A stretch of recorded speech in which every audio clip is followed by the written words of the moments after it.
4 তারিখের আজকের দিনটা 4 দিক থেকে দেখতে গেলে গুরুত্বপূর্ণ। মূলত তার মধ্যে থেকে ত্রিকৌণিক একটা গুরুত্ব আজকের দিনের রয়েছে। কি সেটা 3টে কোণ আপনাদেরকে অবশ্যই আজকের এই অনুষ্ঠানে আমরা বলবো।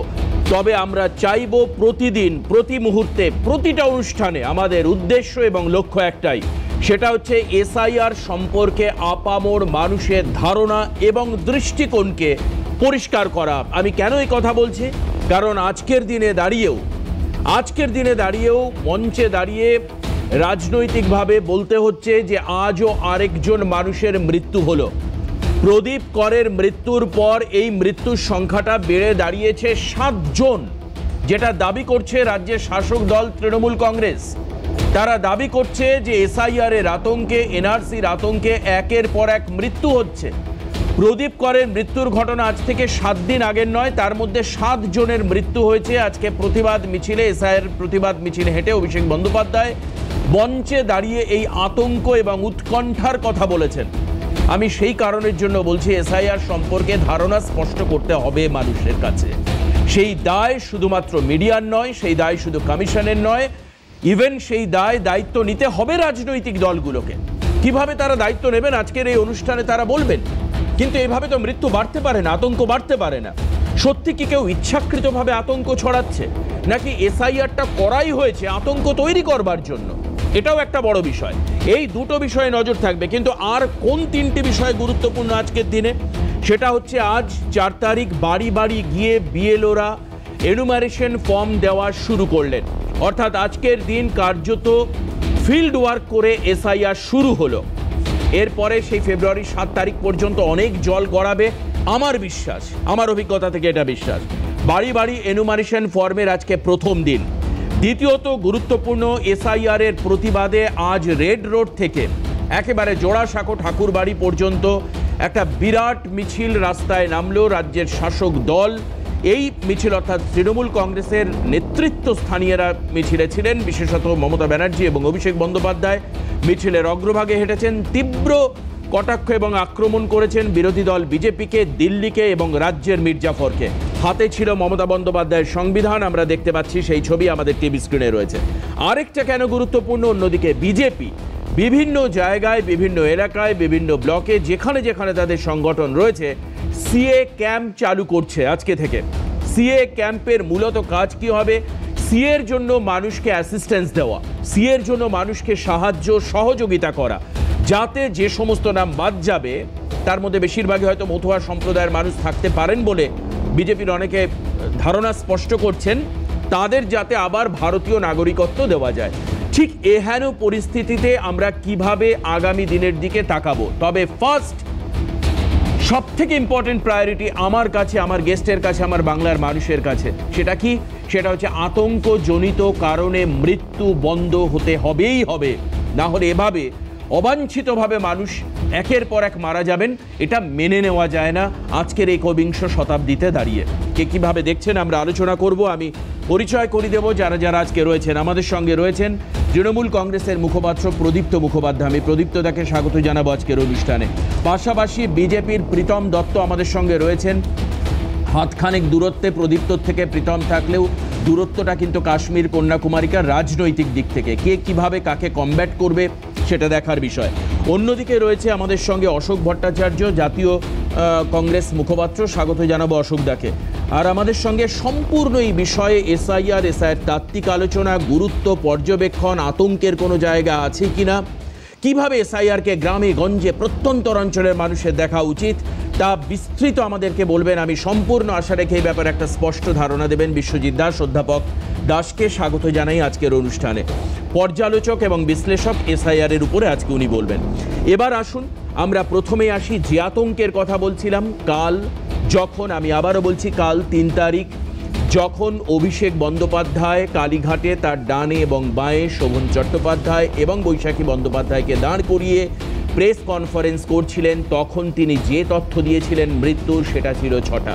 প্রত্যেক দিন একজন করে মানুষের মৃত্যু বাড়তে থাকছে, এটা ভয়ের বিষয়।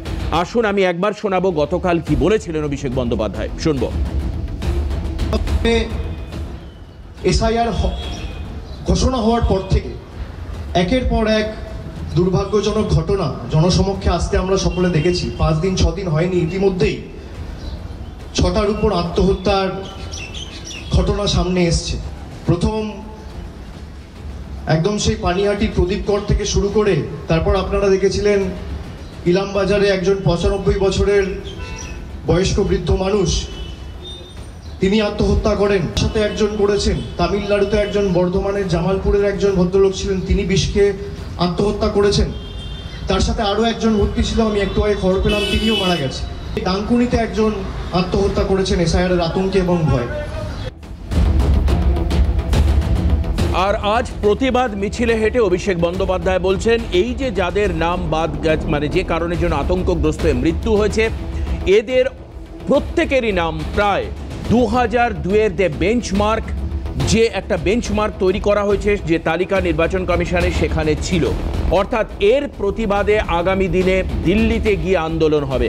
আজকে কি বলছেন অভিষেক বন্দ্যোপাধ্যায়, ঠিক 24 ঘন্টার মধ্যেই শুনবো। বলে আখ্যায়িত করে এই যে 7 জন আত্মহত্যা করে মারা গেছে, প্রাণ দিয়েছে, সবার ভোটার তালিকায় নাম ছিল।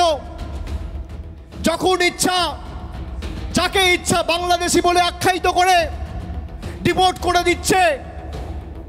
একটা অন্তঃসত্ত্বা মহিলা, তার 6 জন পরিবারের সদস্য সহ তাকে, যেখানে হাইকোর্ট রায় দিয়েছে তার মায়ের ভোটার তালিকায় নাম রয়েছে, তার বাবার ভোটার তালিকায় নাম রয়েছে, 2002-এর খসড়া তালিকায় নাম রয়েছে, তাকে বাংলাদেশি বলে ডিপোর্ট করে বাংলাদেশে পাঠিয়ে দেওয়া হয়েছে। এর জবাব বাংলা দেবেই। এই যে 7 জন প্রাণ দিয়েছে সবাই যোগ্য ছিল, ভোটার তালিকা থেকে সবার নাম বাদ গেছে। আগামী দিন তৃণমূল কংগ্রেস দিল্লি যাবে এবং এসআইআর-এর প্রতিবাদে বাংলার ক্ষমতা কি সারা ভারতবর্ষকে দেখাবে। আমি এই মুহূর্তে যদি প্রীতম দত্তের কাছে যাই, হয়তো মৃত্যুর রাজনীতির প্রসঙ্গ আসতে পারে।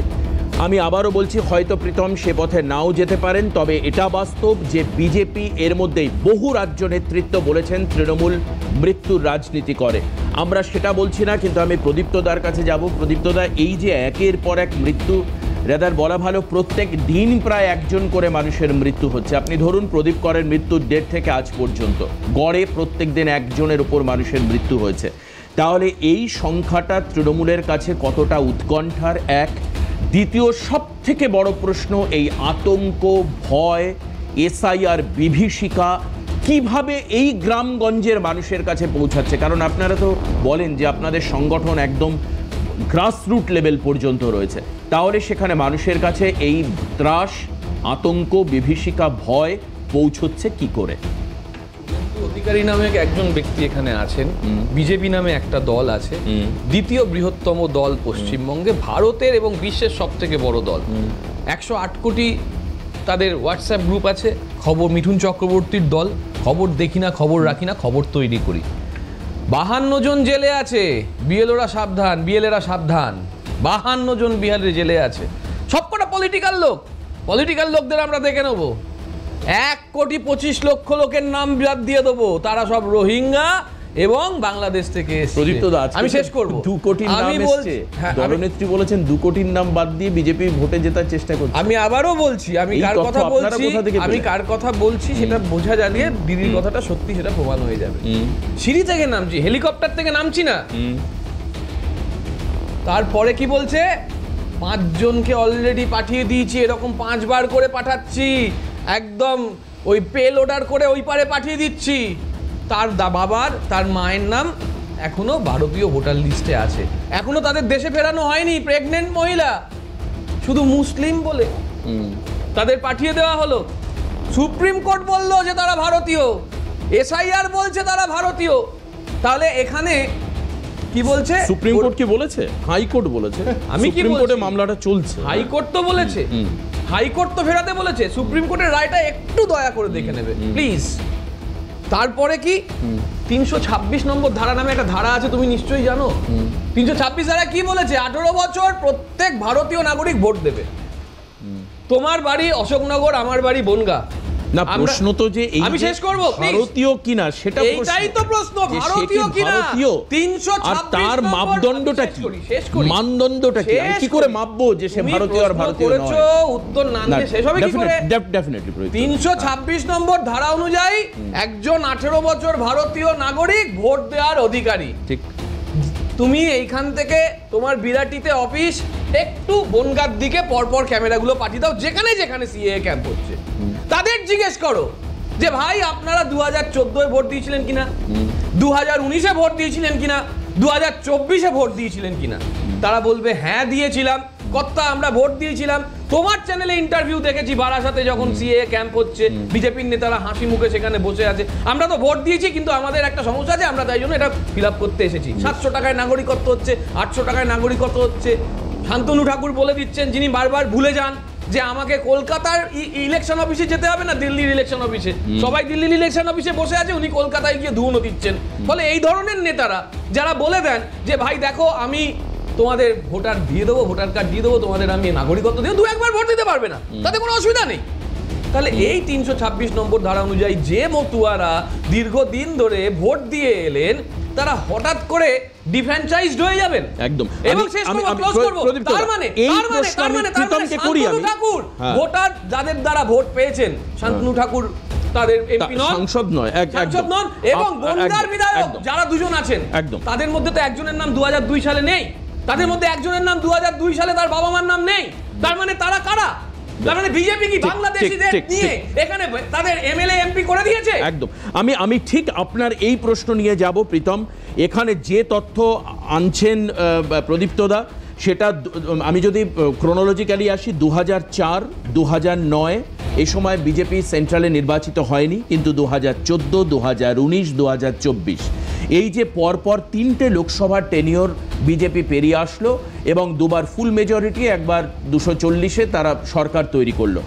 অভিষেক বন্দ্যোপাধ্যায় আজ থেকে প্রায় 5 মাস আগে দাবি করেছিলেন এয়ারপোর্টের গেটে দাঁড়িয়ে যে সমস্ত সরকার ভেঙে দেওয়া হোক, দিল্লিতে সরকার ভেঙে দেওয়া হোক, নতুন করে নির্বাচন হোক, তার আগে এসআইআর করা হোক। আমার হচ্ছে প্রীতম সেটা হচ্ছে না। এবার তৃণমূলের মূলত দাবি হচ্ছে যে কেন ভোটের আগে এই শর্ট স্প্যানে এসআইআর করা হচ্ছে এবং তার ফলে রাজনৈতিকভাবে বিজেপি খানিকটা লাভবান হওয়ার চেষ্টা করছে। আমার কথা হচ্ছে যে তাহলে পুরো সরকার ভেঙে দেওয়ার নতুন করে পদ্ধতিতে আসা 14, 19, 24 সবটাই। আজকে একজন সাংসদ যার নাম তুলে দিলেন শান্তনু ঠাকুর, তিনিও তো 2024-এ নির্বাচিত হয়েছেন। তাহলে সেই তালিকা যদি গ্রাহ্য হতে পারে, তৃণমূলের দাবিটা আমার দাবি নয়, তাহলে আজকে বিধানসভার আগে সেই তালিকায় ভোট হবে না কেন? প্রথম কথা হচ্ছে যে এসআইআর বলে যে স্পেশাল ইন্টেনসিভ রিভিশন হচ্ছে, সেটা সংবিধান মেনে হচ্ছে। সংবিধানে ভাই পলিটিক্যাল সায়েন্স পড়ায় স্টুডেন্টদের, তো সেখানে সব বলে যে সব আমাদের ভারতবর্ষে কে কী বলছে তার দিয়ে কিছু যায় আসে না, ভারতবর্ষের সরকার চলে সংবিধানকে সামনে রেখে। সুপ্রিম কোর্ট সেই হিসেবে রায় দিচ্ছে। এই ইন্ডিজোট বারবার সুপ্রিম কোর্টে গেছিল যখন বিহারে এসআইআর হচ্ছিল, ঠিক আছে? বিহারে বিএলএর সংখ্যা, এদের ইন্ডিজোটের বিএলএদের সংখ্যা 1.5 লাখ। এখানে তোমার এখানে অনেক আমি প্রোগ্রাম করেছি এবং কাগজ তুলে দেখিয়েছি, সেই বিএলএদের থেকে যে কারো বৈধ ভোটার যারা ভারতীয় তাদের নাম বাদ গেছে এরকম একটা সংখ্যাও নেই, সব 000। এই যে ওখানে ওরকম চিৎকার চেঁচামেচি করেছিল, এই মমতা ব্যানার্জি মিথ্যা কথা বলে আজকে মহামিত্রকে সুপ্রিম কোর্টে পাঠিয়েছিল, সুপ্রিম কোর্ট দুটো চর মেরে পাঠিয়ে দিয়েছে। না, ভারতবর্ষ এই অ্যানার্কি হবে না, ভারতবর্ষ চলবে সংবিধানকে ভিত্তি করে, সংবিধানের মতো। আজকে সাংবিধানিক একটা কাজ হচ্ছে, সেই কাজকে সামনে রেখে কিছু দল তারা অভারতীয়দের ভোটে জিততে চায়। তো অসুবিধাটা মানে এইখানে যে প্রবলেম। আমরা বলতো আজকে আমরা কবে থেকে জানতে পেরেছি? প্রথম তো জানতে পারলাম মমতা ব্যানার্জির থেকে, যে পশ্চিমবঙ্গে নাকি 1.5 কোটি তোমার বাংলাদেশে অনুপ্রবেশকারী এখানে এসে ভোটার হয়ে গেছে। আমরা কোথায় জানতে পেরেছি? তুমি তো 2005-এ চলে গেলে। আমার প্রশ্ন হচ্ছে এই যে আমি ধরে নিচ্ছি 2024-এর যে ভোট হলো বা 19-এর হলো, এগুলো তো সবটাই একই প্রক্রিয়া অনুযায়ী হয়েছে। এখন তৃণমূলের দাবি হচ্ছে তাহলে সেই সরকারের ভ্যালিডিটি কি থাকবে? মানে এটা খুব স্বাভাবিক যে এখন যদি এসআইআর হয়, তালিকায় যেরকম বিহারে 65 লক্ষ বাদ পড়েছে, এখানেও কোনো একটা সংখ্যা বাদ পড়তে পারে।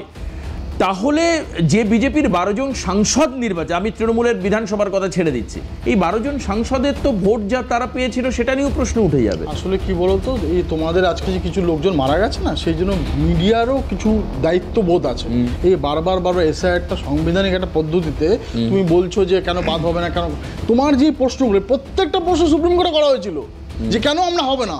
তো আজকে এসআইআরটা সুপ্রিম কোর্টে বা এসআইআরটা আমাদের গণতন্ত্রের জন্য, গণতন্ত্রকে সুষম করার জন্য, অবৈধ ভোটারকে বাদ দিয়ে দেওয়ার জন্য প্রক্রিয়াক্রমে হয়ে আসছে। তার মানে কি তুমি বলতে চাও এই যে এতগুলো সরকার হয়েছে, মমতা ব্যানার্জি সরকার তো 2014 আগে তোমার হয়ে গেছিলো, তো মমতা ব্যানার্জিকে সাইন করে রেজিগনেশন দিয়ে বাদ দিয়ে দিতে বলো। তো আজকে তোমার 8 লাখ 8.5 লাখ ভোটে, 7.5 লাখ ভোটে তো একজন ব্যানার্জি জিতে গেছিলো ডায়মন্ড হারবার থেকে। সেখানে তো আমরা দেখেছি তোমার ক্যামেরাগুলো সব বন্ধ ছিল এবং সেলুটেপ দিয়ে লাগানো ছিল। তার মানে ওনার তো তাহলে রেজিগনেশন দিয়ে দেওয়া উচিত। তো আসলে মুশকিলটা হচ্ছে কি বলুন তো, আমি তোমার সঙ্গে বলিনি, ভদ্রতা রাখো প্রদীপ্ত, তুমি প্রফেসর মানুষ, পলিটিক্যাল সায়েন্স পড়াও, কিন্তু সংবিধান ভুলে যাও। এই যে আজকে ধরো আজকে সংবিধান নিয়ে নেত্রী হাঁটলেন, হাঁটতে গিয়ে আবার সেই সংবিধানের কথা বলতে আবার শ্রীরামকে উল্টোপাল্টা কথা বলেন, কার দুধ খেয়েছো, রামের দুধ খেয়েছো কিনা, এই সমস্ত কথা বললেন। এই সমস্ত কথা বলে উস্কে দিচ্ছেন এবং উস্কে দিয়ে আজকে কেউ মারা যাচ্ছে, কেউ সুইসাইড করছে, সেগুলোকে উনি নিয়ে আসছেন, লাশের রাজনীতি করছেন। এই যে আমি যেখান থেকে আজকে এলাম, সেই পানিহাটিতে আজকে যে ভদ্রলোক প্রদীপবাবু উনি মারা গেছিলেন, তার ছবি, তার সব কিছু আমরা দেখেছি। তার বাড়ির লোক, আমি যদি চাও আমি তার বাড়ির লোকের ভিডিও তোমাদের কাছে আছে, আর্কাইভ থেকে চালাতে পারো, ঠিক আছে না, আমি চালিয়ে দর্শকদের শোনাচ্ছি। তিনি বলছেন, আরে আমাদের তো দাদার তোমার 4টে আঙুল নেই, একটা মানুষের যদি 4টে আঙুল না থাকে সে কিভাবে লিখতে পারে? হ্যাঁ, মমতা ব্যানার্জির জন্য সম্ভব। আলোচনা হয়ে গেছে, আমাকে শেষ করতে দাও, তোমার হয়ে যেতে পারে, আমার তো বলতে হবে দর্শকদের জন্য। এটা হতে পারে মমতা ব্যানার্জির জন্য আগুন ছাড়া যেমন রান্না করা যায়, সেটা আঙুল ছাড়া লেখা যায়, সেটা মমতা ব্যানার্জির জন্য সম্ভব। সেই জন্য গণতান্ত্রিক পদ্ধতিতে আজকে সংবিধান মেনে যেই কাজ হচ্ছে, সেই কাজ যদি বাধা দিতে হয় কোথায় বলতে হবে, সেই কাজ বলতে হবে কি সুপ্রিম কোর্টে। সুপ্রিম কোর্টকে বলছে এসআইআর হবে এবং এসআইআর এর এই পদ্ধতিতে হবে, কারো কিছু বলার নেই। কিন্তু উনি ন্যারেটিভ তৈরি করছেন, মানুষকে ভয় দেখাচ্ছেন। অভারতীয়দের আজকে এইখানে নাম হবে না। অভারতীয়রা, আমরা যারা সবাই পলিটিক্স করি, তারা কেউ চাই না যে কোনো অভারতীয়, যারা ভারতীয় আমার প্রীতমের কাছে এটাও আমার প্রীতমের কাছে এটাও জানার ইচ্ছা থাকবে, এই আতঙ্কগ্রস্ত মানুষ কোথাও এফআইআর করেছেন কি? কোনো গ্রামে, কোনো গঞ্জে, কোনো মফস্বলে থানায় গিয়ে এফআইআর করেছে যে আমি ভয় পাচ্ছি, এরা আমাকে ভয় দেখাচ্ছে? সেই স্ট্র্যাটেজি মানে সেই আপনার খতিয়ান কি আছে বিজেপির কাছে? তুমি তো সেটা বললাম তো যে তোমাদের কাছে আছে, কিন্তু এই কাছে তো মিডিয়ারও বটে, তোমার গণতন্ত্রের চতুর্থ স্তম্ভ। যে আজকে যে পানিহাটিতে একজন মারা গেলেন, ওনার যে আমরা তো বারবার বললাম, অমিত শাহ কয়েকদিন আগে এসে ওনার ডান হাতের আঙুল নেই আমরা দেখিয়েছি, কুণাল ঘোষ দেখাচ্ছিল বাঁ হাতে রান্না করছে, আমরা সেটাও দেখেছি। হ্যাঁ, তুমি কি দেখেছো আমরা জানি। আমরা কি বলছি সেটা শুনতে হবে। না, রাগ করছি না, আমি বলছি যে তোমরা আজকে, আমরা কি বলছি যে কয়েকদিন আগে অমিত শাহ এসে এখানে ফরেন্সিক বিশাল বড় একটা ইনস্টিটিউট করে গেছে, ন্যাশনাল ফরেন্সিক ইনস্টিটিউট, সবার তোমার সবার ট্যাক্সের টাকায়। ওখানে গিয়ে একটু ফরেন্সিকে গিয়ে ওই চিঠি টিভি দিয়ে দিক না, এবং এটা প্রমাণিত হয়ে যাবে, বিরোধী দলের নেতা বলে দিয়েছেন, প্রমাণিত হয়ে যাবে যে মিথ্যে কথা, মিথ্যে সাজিয়েছেন। এবং আজকে বারবার এই যে আজকে তোমার একটা রিপোর্ট, এই তামিলনাড়ুতে একজন মারা গেছে, ওখানকার রিপোর্ট বলছে, ওখানে পুলিশ বলছে যে একটা বিষ মদ খেয়ে ঘটনা ঘটেছিল, কিন্তু তার মানে তোমরা বলছো মৃতদেহ নিয়ে রাজনীতি হচ্ছে। এই মৃতদেহ নিয়ে রাজনীতি হচ্ছে, মৃতদেহ নিয়ে রাজনীতি হচ্ছে, গণতন্ত্রকে হত্যা করছে, স্লট অফ ডেমোক্রেসি হচ্ছে, আজকে সংবিধান মেনে কোনো কাজ করছে না। প্রীতম, একটু সুষ্ঠুভাবে প্রোগ্রাম করতে দিতে হবে। গণতান্ত্রিক পরিকাঠামোর কথা তুমি অন্তত 50 বার বললে, গণতান্ত্রিক এবং সংবিধান আছে, কিন্তু এখানে যে দুজন মানুষ বসে রয়েছেন তারাও যে বলবেন গণতান্ত্রিক অধিকার তাদেরও আছে। তুমি না থামলে অশোক বাবুর কাছে আর বিশ্বজিৎ বাবুর কাছে আমি আসতে পারবো না। আচ্ছা, এবার আসছি, প্রীতম বারবার করে বলছিলেন যে সুপ্রিম কোর্টে যাওয়ার প্রসঙ্গ এসআইআর নিয়ে। বাস্তব ঠিক আজকে এই ঘটনা ঘটলো, ডিএমকে অর্থাৎ স্ট্যালিনের দল, তারা সুপ্রিম কোর্টে গেলেন এসআইআর নিয়ে। একমাত্র রাজনৈতিক দল এখনো পর্যন্ত যারা সুপ্রিম কোর্টে গেছে। তৃণমূল ফিল্ড ওয়ার্ক করছে, মানুষের মধ্যে এসআইআর এর ব্যাপারে তাদের বার্তা পরিষ্কার করবার চেষ্টা করছে। কোর্টে যাওয়ার এখনো কোনো পদক্ষেপ আমরা জানতে পারিনি। আমি অশোকদার কাছে আসবো একটা বিরতি নেওয়ার পর। সেটা হচ্ছে এই আতঙ্কের নাম এসআইআর হয়ে যাচ্ছে, মানুষের একের পর এক মৃত্যু, এটাকে কিভাবে দেখছেন এবং এই আতঙ্কের আঁতুর ঘরটা কোথায় সেটা আজকে জানা খুব প্রয়োজন। আজকে বিজেপি এবং তৃণমূল তু ম্যায় দুজনকে দোষ দিলেন। অশোক দ্বারা কিভাবে দেখছেন, জাতীয় কংগ্রেসের দৃষ্টিভঙ্গি কি এই বিষয়ে, মানুষের কাছে পৌঁছচ্ছেন, ক্যাম্প করছেন, আতঙ্ক ছাড়ানোর চেষ্টা করছেন কি রেসপন্সিবল পলিটিক্যাল পার্টি হিসাবে? জানবো অশোক দা। लेके जीता, कौन वोटर लिस्ट लेके जीता? बीजेपी सरकार। अगर ये लिस्ट झूठा है तो आपका सरकार भी झूठा है। অশোক দা, আমি যদি ঠিক উল্টো দিকে এসে বিচার করি তাহলে বিজেপি যাদের ভোট নিয়ে জিতেছে এই সরকার ঝুটা, আপনারা বিরোধী হয়েছেন সেই বিরোধীর অবস্থানটাও ঝুটা। আপনারা কি চান সার্বিকভাবে, মানে যেটা অভিষেক বন্দ্যোপাধ্যায়ের দাবি, একই রকম কি দাবি আপনাদের সঙ্গে মৃত্যু নিয়ে? আমি প্রথম কথাটা এটাই বলতে চাইছি, বিজেপি মুখপাত্র প্রীতম বন্ধু একটা কথা বলল যে বিরোধী দলগুলো অভারতীয়দের ভোটে জিতে ক্ষমতায় আসতে চাইছে বা এমপি এমএলএ ইত্যাদি হতে চাইছে। তো এইরকম তো কোনো অকাট্য প্রমাণ নেই, কিন্তু যে অকাট্য প্রমাণ এটা আছে যে বিজেপি এমন অভারতীয়দের ভোটে জিতিয়ে কেন্দ্রের স্বরাষ্ট্র প্রতিমন্ত্রী অবধি করে ফেলেছে নিশীদের মতন মানুষকে, যা 2002-এ ভোটার লিস্টে নাম অবধি নেই। এটা অন রেকর্ড। তাকে কীভাবে নাগরিকত্ব দেওয়া হবে, সিএ অমুক টমুক করে, সেটা পরের কথা, পরের ব্যাপার, আমি সেই আলোচনায় যাচ্ছি। আমি 2 নম্বর কথা যেটা বলছি, মৃত্যু মিছিল শুরু হয়ে গেছে, প্রদীপ করের কথা উঠছে। আমি প্রদীপ করটাকে নিয়ে এত জলঘোলা না করে আমি খৈরুল শেখের নামটা কি ভুলে যাব কেন? মানুষটি আত্মঘাতী হতে গেলেন, বিষ খেলেন, মারা যাননি বলে প্রমাণ পেলাম। অন ক্যামেরা বলছেন এসআইআরের আতঙ্কে আমি ভয়ে বিষ খেয়ে ফেলেছি। আমি এটা আলোচনায় আনবো না, এটা মিথ্যে কথা। একটা জলজান্ত মানুষ তো বলছেন অন ক্যামেরা, কেউ তাকে ভয় দেখায়নি, কিছু করেনি, হাসপাতালে বেডে শুয়ে আমি এইটা কথা বলছি। 3 নম্বর কথা, যার কথা আমি খুব ধন্যবাদ দেব আপনাদের, স্ট্যালিনের প্রসঙ্গ তুলেছেন। যে কথাটা আমরা গতকালও বলেছি যে এ রাজ্যের মাননীয় মুখ্যমন্ত্রী শুধু দলনেত্রী নন, বাংলার মানুষ তাকে মুখ্যমন্ত্রী করেছেন। বাংলার স্বার্থ রক্ষার্থে, বাংলার মানুষদের স্বার্থে এসআইআরের মোকাবিলা করার জন্য, এসআইআরের এই আতঙ্কের মোকাবিলা করার জন্য, যেখানে স্ট্যালিনের মতন একজন মুখ্যমন্ত্রী তিনি সর্বদলীয় বৈঠক আহ্বান করেছিলেন, অধিকাংশ রাজনৈতিক দল সেখানে অংশ নিয়েছিল, বেশ কিছু রাজনৈতিক দল দেয়নি। মাননীয় মুখ্যমন্ত্রী দলনেত্রীর জায়গা ছেড়ে এসে বাংলার মুখ্যমন্ত্রী হিসাবে কেন একটা সর্বদলীয় বৈঠক ডাকলেন না বাংলার স্বার্থে এসআইআরের এই রাজনৈতিক উদ্দেশ্য প্রণীত এসআইআরের মোকাবিলা করার জন্য? এটা আমাদের একটা প্রশ্ন। 3 নম্বর কথা আমি এটা বলছি যে সুপ্রিম কোর্টের কথা এখানে বারবার করে উঠে আসছে। মাননীয় সুপ্রিম কোর্ট 12 নম্বর নথি হিসাবে আধারকে অন্তর্ভুক্তিকরণ করেছিল। আমরা দেখলাম, মানে যা আমি খেলেছি তা তুমি খেলে নুন, এটা তো হতে পারে না। পশ্চিমবঙ্গের ক্ষেত্রে আমি যতদূর জানি ঐচ্ছিক হিসাবে না, পশ্চিমবঙ্গের ক্ষেত্রে ভাই এক সেকেন্ড বলতে দাও। পশ্চিমবঙ্গের ক্ষেত্রে এটাকে অপশনাল রাখা হলো, কিন্তু কি মজার ব্যাপার, এই কাট অফ ইয়ারটা যেটা 2002 এখানে, বিহারের ক্ষেত্রে কাট অফ ইয়ারটা 2003। আমরা যেটা দাবি রাখছি ঠিক এইখানটায় ফেলাসি যে 2002 কেন, 2002 এর আগে নয় কেন, 2002 এর পরের ভোটগুলো হবে না কেন? তার মানে 2002 এর পরের ভোটার লিস্টটা যদি যোগ্যতা নিরূপণের নথি না হতে পারে, তাহলে 2002 এর পরবর্তী ভোটার লিস্টে যারা ভোটে জিতেছেন তারাও অবৈধ, তারাও তো অবৈধ। কাট অফ ইয়ার যদি তুমি 2002 করো, তাহলে 2002 এর পরের যে ভোটার লিস্ট, সে ভোটার লিস্টে সংশয় আছে। এটা তো একদম মানে তাহলে 2004 এবং 9 আপনাদের যে আমি বলছি, আরে বাবা মুশকিল, সে 2004-9 যেমন হবে, 2014 হবে, 2019 হবে, 2024 হবে, ব্যাপারটা তো একটা। আরে নিয়ম তো বদলে যেতে পারে না। দেবাশিসের ক্ষেত্রে এক, অশোকের ক্ষেত্রে আর এক, দেবাশিসদার ক্ষেত্রে আর এক, প্রদীপ্তর ক্ষেত্রে আর এক, প্রীতমের ক্ষেত্রে বদলে যেতে পারে না, কিন্তু এদের ক্ষেত্রে বদলে যায়। এদের ক্ষেত্রে বদলে যায় এই কারণে, ইলেকশন গোয়িং স্টেট অন্য সবগুলোতে এসআইআর হয়, অসমে হয় না, এদের ক্ষেত্রে নিয়ম বদলে যায়। অসমের যুক্তিটা কিন্তু দিয়েছেন, এই যুক্তি অযৌক্তিক, আপনি আগে সেটাও বলুন, এটা ছেদ যুক্তি, তাহলে অনেক ছেদ যুক্তি আছে, অনেক ছেদ যুক্তি আছে। আরেকটা জিনিস হচ্ছে, এই ধরনের আতঙ্ক বা আশঙ্কা বাতাবরণ তৈরির চেষ্টা তো আজকের নয়। নোটবন্দির সময় বড় বড় ডায়লগ, देश की किसी भी चौराहे पे 50 दिन मेरे को टाइम दीजिए, अगर कोई नहीं समस्या का हल होगा तो आप मुझे लटका देंगे। নোটবন্দিতে মানে মানুষ বন্যায় মানুষ মারা যায়, খরায় মারা যায়, দুর্ঘটনায় মারা যায়, অগ্নিসংযোগে মারা যায়। শুধুমাত্র ব্যাংকের লাইনে দাঁড়িয়ে 200 মানুষের মৃত্যু হয়েছিল, তারও বেশি।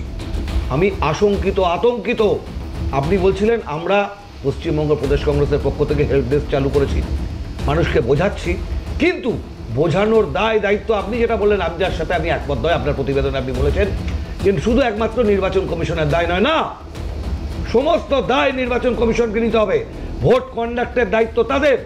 মানুষকে লুপে আনতে পারেনি, মানুষের আস্থা অর্জন করতে পারেনি। আমরা বলেছিলাম পশ্চিমবঙ্গে এসআইআর শুরুর আগে সর্বদলীয় বৈঠক ডাকুক সিইও বা নির্বাচন কমিশন, করেননি। এসআইআর ঘোষণার পরে সর্বদলীয় বৈঠক দেখছেন।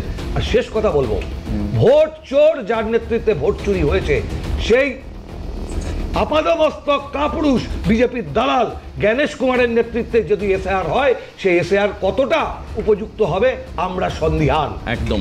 আমি আসবো বিশ্বজিৎ স্যারের কাছে। ঠিক এখানটাই প্রশ্ন, জ্ঞানেশ কুমারকে বিজেপির তকমা দেওয়া, মানুষের মৃত্যুর দায় অভিষেক বন্দ্যোপাধ্যায় বলছেন জ্ঞানেশ কুমার এবং অমিত শাহের। খুব পরিষ্কারভাবে এই মৃত্যুর জন্য আতঙ্ক, ভয়, ত্রাসকে দায়ী করছে তৃণমূল কংগ্রেস।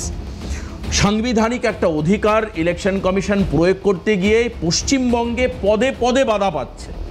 এই সমস্ত জায়গা নিয়ে, এবং আরেকটা ব্যাপার কি উঠে আসলো যে 2002 কেন, তারপরে বা আগে নয় কেন, এক। আর দ্বিতীয়ত হচ্ছে যে এসআইআর ঠিক ভোটের আগে কেন, একাধিক প্রশ্নে জর্জরিত আমরা। বিশ্বজিৎ স্যারের কাছে যাব, একটা ছোট্ট বিরতি নেব।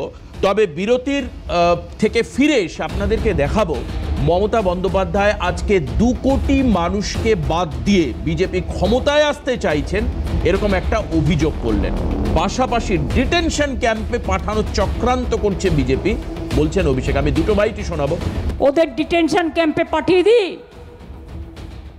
নয় বাংলাদেশে ছেড়ে দিই, দেশ থেকে তাড়িয়ে দিই, দিয়ে কোনো রকম ক্ষমতা দখল করি। মতুয়া ভাইয়েরা, রাজবংশী ভাইয়েরা, এদের ফাঁদে পা দেবেন না। এদের ক্যাম্পে যদি আপনারা যান, আসামে 12 লক্ষ হিন্দু বাঙালির যা অবস্থা হয়েছে, আপনাদেরও একই পরিণতি ভারতীয় জনতা পার্টি করবে। আর আমি বুক ঠুকে বলে যাচ্ছি, যতদিন তৃণমূল কংগ্রেসের একটা সৈনিক এই বাংলার মাটিতে থাকবে, একটা মতুয়া ভাই বা একটা রাজবংশী ভাইকে বাংলাদেশি বলে আখ্যায়িত করে বাংলাদেশে ডিপোর্ট করতে আমরা দেবো না। তার আগে আমাদের মৃতদেহের উপর দিয়ে ভারতীয় জনতা পার্টি এবং কেন্দ্র সরকারকে পেরোতে হবে। বিশ্বজিৎ দা, তৃণমূলের সুপ্রিমো এবং সেকেন্ড ইন কমান্ড দুজনের বক্তব্যেই ডিটেনশন ক্যাম্পে পাঠিয়ে দেওয়ার প্রশ্ন আসলো, বাংলাদেশে পাঠিয়ে দেওয়ার প্রশ্ন আসলো, তাড়িয়ে দেওয়ার প্রসঙ্গ আসলো আর কি। আমার কথা হচ্ছে যে এসআইআর এর ফলে এই ধরনের সম্ভাবনা বাংলার প্রান্তিক মানুষের কাছে, মানে আমি প্রান্তিক বলতে প্রান্তে প্রান্তে অবস্থিত সাধারণ মানুষের মধ্যে আছে কি আদতে, কি হতে পারে এর ফলে? প্রথম কথা যে তুমি যেটা নিয়ে অনুষ্ঠান শুরু করেছিলে এবং এখন যে প্রশ্ন 3টে করলে, তার মূল কেন্দ্রবিন্দুতে হচ্ছে আতঙ্ক। একদম ঠিক। এই যে 3টে কথা বলা হচ্ছে, 3টেই আতঙ্কের কারণ। ঠিক। আজকে এখানে তৃণমূল কংগ্রেস বা বিজেপির মুখপাত্র যে কথা বলছেন যে এসআইআর, দুজনেই কিন্তু স্বীকার করছেন যে সাংবিধানিক প্রক্রিয়া, কারণ দুজনেই তো শিক্ষিত মানুষ। কিন্তু কিভাবে এসআইআর হবে এবং এসআইআরে কিভাবে রাজনীতি করা হচ্ছে এটা লক্ষ্য রাখুন। এবং এই রাজনীতি থেকে আতঙ্কটা তৈরি হচ্ছে কিভাবে, যে কারণে আমি প্রথম কথা বলি যে এসআইআর মানে আপনাকে কিছু তথ্য দিতে হবে, এবং সেই তথ্যটা দিতে হবে আপনি এখানকার নাগরিক এবং এখানকার বৈধ ভোটার। এটা হচ্ছে মূল লক্ষ্যটা এসআইআর এর। তাহলে আমরা কি দেখলাম, এই কাজটা করবে কদিনের মধ্যে? 2 মাসের মধ্যে। কাকে দিয়ে বলানো হচ্ছে? জ্ঞানেশ কুমার। এই জ্ঞানেশ কুমার নিয়ে যে প্রশ্ন তুমি তুলেছিলে, জ্ঞানেশ কুমারের ভাষ্য আর ভারতীয় জনতা পার্টির ভাষ্য এক। এই কারণে জ্ঞানেশ কুমারের নিরপেক্ষতা নিয়ে বিরোধী দল প্রশ্ন তুলেছে। এখন 2 মাসের মধ্যে যদি এসআইআর করতে হয়, তাহলে সেই এসআইআরে যদি কুকুরের নাম থাকে এবং প্রদীপ করদের নাম বাদ যায়, তাহলে আতঙ্কের শুরুটা সেই জায়গা থেকে। এবার আসি, তুমি আরেকটা প্রশ্ন করলে 2002 কেন, 2024 নয় কেন? তুমি ভেবে দেখো, 2002-এ হয়তো 100 জনের নাম আছে, 2024-এ 500 জনের নাম আছে। তাহলে আমি 500 জনের নাম দেখে যারা অবৈধ সেটা বাদ দেওয়া সহজ না? 2002-এ যে 100 জনের নাম আছে 400 ইনক্লুড করা উইথ তথ্য। তার মানে এই যে 2002 আর 2025 এই ফাঁকটাতে যে তথ্যগুলো এলো, যে ডকুমেন্টসগুলো জমা পড়লো, যার বেসিসে এতদিন নাগরিকরা ভারতবর্ষের নাগরিক এবং ভোটার বলে দাবি করছিল, হঠাৎ ওয়ান ফাইন মর্নিং একজন গিয়ে বললেন আপনার কাছে এই কাগজটা আছে, এই কাগজটা নেই, আপনার বাড়ির লোক কোথায় থাকে? তুমি নিজে জানো পশ্চিমবঙ্গের যারা জেলাগুলোতে গেছে, গ্রামগুলোতে গেছে, সেখানে তাদের কাছে ডকুমেন্টস রাখা কতটা মানে বিলাসিতা। অনেক ক্ষেত্রে তাদের কাছে ডকুমেন্টস নেই, সেই মুহূর্তে কি করে ডকুমেন্টস দেবে, এবং সময়টা বলছে কত, 1 মাসের মধ্যে ডকুমেন্টস দিয়ে পরে ভেরিফাই করা। এই যে আতঙ্ক তৈরি হচ্ছে, সাধারণ মানুষ কি ভাবছে, তারা কিন্তু পলিটিক্যাল সায়েন্স বই পড়েনি, তারা এসআইআর এর নথি পড়েনি, গভর্নমেন্ট নোটিফিকেশন পড়েনি, তারা চায়ের দোকান, পাড়ার দোকান, বিভিন্ন জায়গায় যাচ্ছে, টেলিভিশন দেখছে যে তাদেরকে বাংলাদেশ পাঠিয়ে দেওয়া হচ্ছে, তারা বাংলা ভাষা বলে, তাদের বাংলাদেশি বলে দেখে দেওয়া হচ্ছে। সুতরাং তাদের কাছে আতঙ্কটা, আমি কালকে থাকতে পারবো তো, আমার সামাজিক মর্যাদা থাকবে তো, আইনগতভাবে আমার অধিকারগুলো কেড়ে নেবে না তো, তা না হলে আজকে টাকা তোলার হিড়িক কেন পড়েছে? আর আজকে এই এত বছর ধরে যারা ভোট দিল, একের পর এক সরকার নির্বাচন করলো, সবগুলো বৈধ হলো, শুধুমাত্র 2002 যদি বেস ইয়ার ধরা হয়, তাহলে আমি বলবো যে সরকার তৈরি হয়েছে নৈতিকভাবে সেই সরকারের থাকার কোনো অধিকার নেই। 2002-এর সরকার ছাড়া কোনো সরকার নৈতিকভাবে নেই। একথা বলছে না কেন নির্বাচন কমিশন? তার কারণ যারা রাজনীতি সরাসরি করেন তারা জানেন প্রত্যেক বছর নির্বাচন কমিশন এই অধিকার দেওয়া হয়েছে তাদেরকে। সংবিধানে বলা আছে অক্টোবর মাস থেকে জানুয়ারি মাসের মধ্যে ভোটার লিস্টে নতুন নাম তোলা, পুরনো নাম কাটা, এই কাজটা একটা কন্টিনিউয়াস প্রসেস। যদি এই কন্টিনিউয়াস প্রসেস নির্বাচন কমিশন সঠিকভাবে করে, তাহলে এসআইআর সময় নিয়ে করতে অসুবিধা কোথায়? 2 মাস কি 8 কোটি মানুষের কাছে পৌঁছে যাওয়ার যথেষ্ট সময়? এসআইআর এর বিরোধিতা নয়, বিরোধিতা এসআইআর নিয়ে আতঙ্ক, এসআইআর নিয়ে রাজনীতি, আর অল্প সময়ে তাড়াতাড়ি তথ্য জোগাড় করার যে হিড়িক এবং যে আতঙ্ক ছড়িয়ে দেওয়া হচ্ছে। তুমি কি এদেশের না ওদেশের?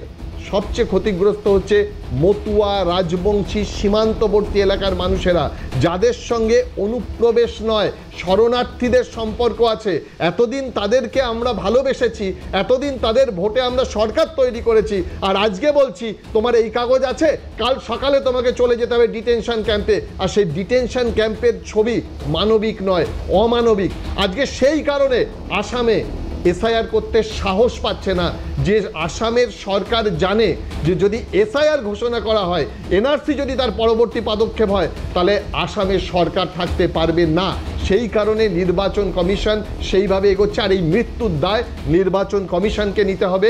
রাজনৈতিক দলগুলো সঠিকভাবে যে তুমি আমাকে ভোট দাও, আমার হয়ে আমি তোমাকে নাগরিক করে দেবো, তা না হলে তুমি এখানে থাকতে পারবে না, এই আতঙ্ক যদি না ছড়ানো যায়, তাহলে রাজনৈতিক দল এবং নির্বাচন কমিশনকে এই দায়িত্ব নিতেই হবে মৃত্যুর। এটা অপরাধ, এটা অমানবিক। একদম, আমি অসাধারণ, খুব সুন্দর ব্যাখ্যা করেছেন। কিন্তু আমার কথা হচ্ছে, যদি আমি অন্যদিকে দেখি, এই যে 7 জন মানুষের মৃত্যু হলো, তৃণমূল কংগ্রেসের দেওয়া তথ্যে এরা প্রত্যেকেই ওই বেঞ্চমার্কের যে ক্রাইটেরিয়া সেটাকে ফুলফিল করছেন।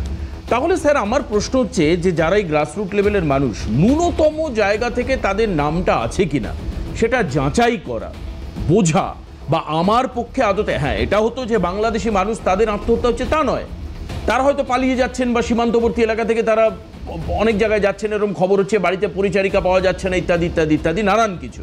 কিন্তু যাদের মৃত্যু হলো তাদের দেখা যাচ্ছে তারা বৈধ ভোটার। তাহলে কেন এই মৃত্যুর ঘটনা, কেন মানুষ দেখছেন না? তারা কি রাজনীতিতে এতটাই বুঁদ হয়ে গেছেন? নেতারা যা বলছেন রাজনীতির মানুষেরা, সেটা বিজেপি হোক আর তৃণমূল হোক, তার জন্য তারা আতঙ্কগ্রস্ত হচ্ছেন। আমি ঠিক এখানটা নিয়ে আবারও আলোচনায় আসবো, আরও অনেক বক্তব্য রয়েছে যেগুলো নিরিখে বিচার করা যায়। তবে একের পর এক অভিযোগ প্রীতমের বিরুদ্ধে রয়েছে, মানে বিজেপি এবং নির্বাচন কমিশনের বিরুদ্ধে রয়েছে। কি বলবে প্রীতম সেটা অবশ্যই আমরা শোনাবো একটা ছোট্ট। ঠিক যেভাবে তৃণমূলের নেতাদের বক্তব্যে ডিটেনশন ক্যাম্পে পাঠিয়ে দেওয়ার প্রসঙ্গ, বাংলাদেশি প্রসঙ্গ এবং তাড়িয়ে দেওয়ার প্রসঙ্গ আসছে, অন্যদিকে রাজ্যের বিরোধী দলনেতা শুভেন্দু অধিকারী বিভিন্ন সভায়, সেটা উনি যেখানেই যান না কেন, কোথাও বলছেন জেসিবি দিয়ে পাঠিয়ে দেবো, কোথাও বলছেন বিএসএফ ডেকে পাঠিয়ে দেবো, 7ই ফেব্রুয়ারির পরে তাড়িয়ে ছাড়বো, গর্তে কার্বলিক অ্যাসিড দেওয়া হয়েছে, ইত্যাদি নানান প্রসঙ্গ উঠে আসছে। কিন্তু আজকে মিছিল সম্পর্কে আগে একবার মিছিলের ছবি আপনাদেরকে দেখাই, যে আজকে মমতা বন্দ্যোপাধ্যায় এবং অভিষেক বন্দ্যোপাধ্যায়ের যে র্যালি ছিল এসআইআর এর প্রতিবাদে শহর কলকাতায় রেড রোড থেকে জোড়াসাঁকো পর্যন্ত। এই মিছিল সম্পর্কে কি বলেছেন শুভেন্দু অধিকারী, রাজ্যের বিরোধী দলনেতা? অর্থাৎ স্ট্রেচারাল বডিতে সাংবিধানিক পদ বারবার করে প্রীতম সাংবিধানিক আর গণতন্ত্র এই দুটো শব্দ ব্যবহার করছিল। আমি সেই জায়গায় দাঁড়িয়ে কি বলছেন রাজ্যের বিরোধী দলনেতা শোনাবো আপনাদের, শুনুন। এই মিছিলটা ভারতীয়দের মিছিল নয়, রাষ্ট্রবাদীদের মিছিল নয়, জামাতিদের মিছিল আমি বলে গেলাম।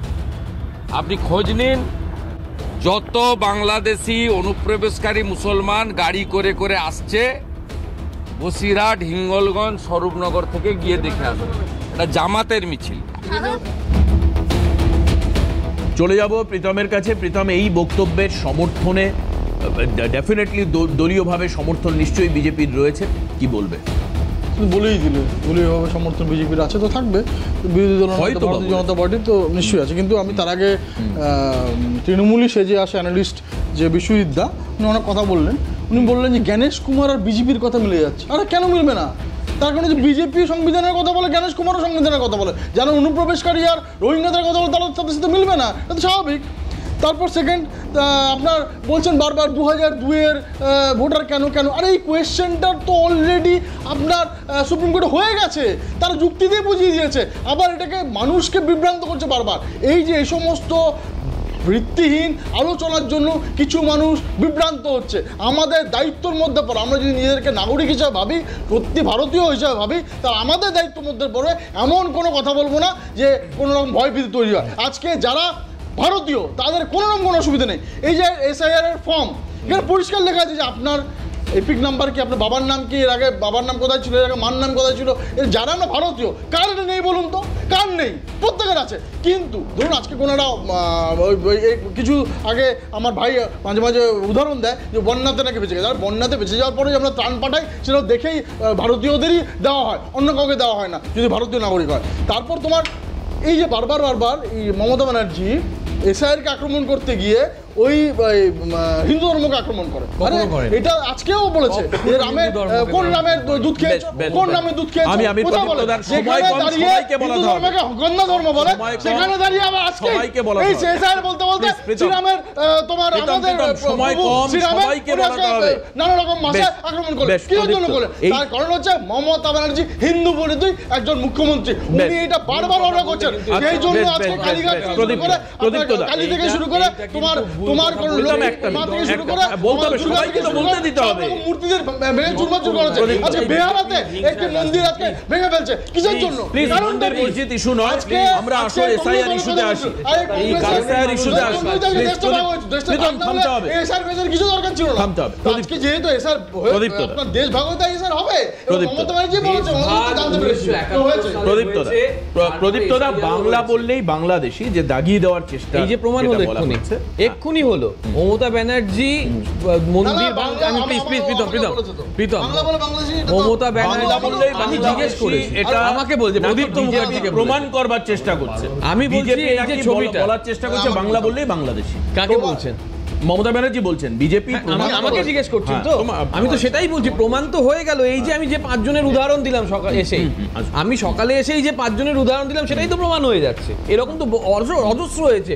আজকে শুভেন্দু অধিকারী যে কথাটা বললেন যে বাসে বাসে ভরে ভরে বাংলাদেশিদের এখানে নিয়ে আসছে, আমার যে উদাহরণগুলো ছিল, যে উদাহরণগুলো বনগাঁ উত্তর বনগাঁ দক্ষিণ বিধায়কের নামে ছিল, যে উদাহরণটা অসীম সরকারের নামে আছে, অসীম সরকার কার বিধায়ক? আমার নাকি ভারতের নাকি বিজেপির? সেইখানে দাঁড়িয়ে থেকে তারা অভারতীয় নয় কি? হিন্দুদের কোনো অসুবিধা নেই, অসুবিধা নেই কথাটা নয়, কথাটা অসুবিধা নয়, কথাটা অভারতীয়, রাম মন্দির থেকে শুরু করে সব জায়গায় গন্ডগোল করছে, কিচ্ছু করতে পারেনি, কিচ্ছু করতে পারবে না, কিচ্ছু করতে পারবে না, কিচ্ছু করতে পারবে না, কিচ্ছু করতে। সেকেন্ড ডিসেম্বর 2024 এ মধ্যে যারা ভারতবর্ষে এসেছে, এরা গণতন্ত্রের কথা বলে, কিছু বাজে বাজে কথা বলে চুপচাপ শুনলাম। আর এই হচ্ছে অসভ্য বিজেপি, যারা ধর্ম দিয়ে আস্তে আস্তে দুজনকে শান্ত হবে। এই দেখুন প্লিজ বিশ্বজিৎ বলুন, বিশ্বজিৎ পর বর্ষণ দাকে শেষ করুন। বিজেপি যারা ধর্মের বাইরে প্লিজ ধর্মের বাইনারির জায়গা নয়, আমি আবারও বলছি, শোনা যাচ্ছে, শোনা যাচ্ছে, শোনা যাচ্ছে, কিচ্ছু শোনা যাচ্ছে,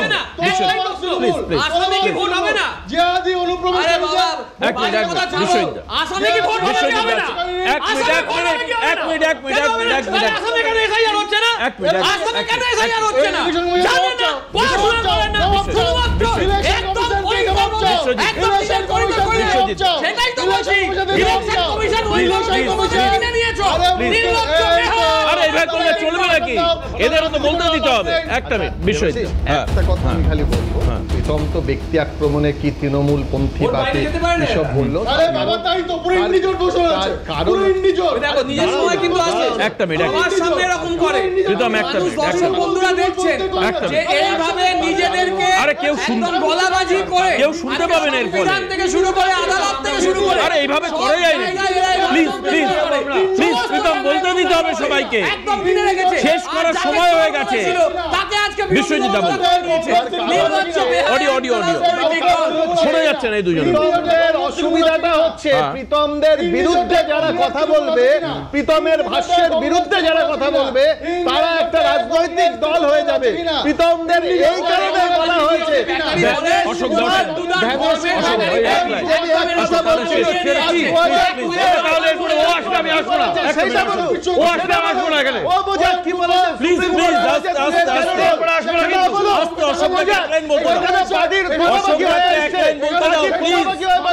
কোনো যুক্তি নেই, কোনো লজিক নেই, খালি খালি যুক্তি লাগে, যুক্তি লাগে, তথ্য লাগে। আমি যে কথাটা বলতে চাইছি, অসমে এনআরসির নামে 12 লক্ষ হিন্দুর নাম বাদ গেল। আজকে পশ্চিমবঙ্গে এসআইআর হচ্ছে, সব থেকে আতঙ্কে আশঙ্কায় রয়েছে। একটা হিন্দুর নাম বাদ হয়, একটা না, আমি আসামের চ্যালেঞ্জ করে বলছি, একটাও না, একটাও না। বেশ, আবার তর্ক চলবে এই নিয়ে, আমরা অবশ্যই আলোচনা আজকে শেষ করব। তবে যোগ্য মানুষের নাম বাদ যাবে না, এক ক্রাইটেরিয়া। সেকেন্ড হচ্ছে ক্রাইটেরিয়া কি, যে যেখানে আতঙ্কে মানুষ, আবারও আমরা অনুরোধ করছি আপনারা দেখে নিন, বুঝে নিন, অবাঞ্ছিত আতঙ্ক ছড়াবেন না, রাজনীতিকদের ভোট বাইনারিতে যাবেন না এবং আতঙ্কে মৃত্যুবরণ করবেন না, অন্ততপক্ষে আত্মহত্যার পথ বেছে নেবেন না। এখানে আমরা শেষ করব আজকের অনুষ্ঠান। আমি ধন্যবাদ জানাবো প্রীতম, প্রদীপ্ত, বিশ্বজিৎ এবং অশোক দাকে। সঙ্গে আপনাদেরকে ধন্যবাদ জানাই। আবারও বলছি, আতঙ্ক থেকে বেরিয়ে আসুন, যাচাই করুন, নিজের তালিকা নিজে যাচাই করুন, তারপর সিদ্ধান্ত নিন। রাজনৈতিকভাবে কোনো একটি জায়গায় মেরুকরণ করাটা ঠিক হবে না, বা বিশ্বাস করাও ঠিক হবে না। আমরা এখন এখানে শেষ করব। অবশ্যই আজকের এই অনুষ্ঠান শেষ করবো এখানে। পরবর্তী খবরের জন্য নজর রাখুন ক্যালকাটা নিউজ।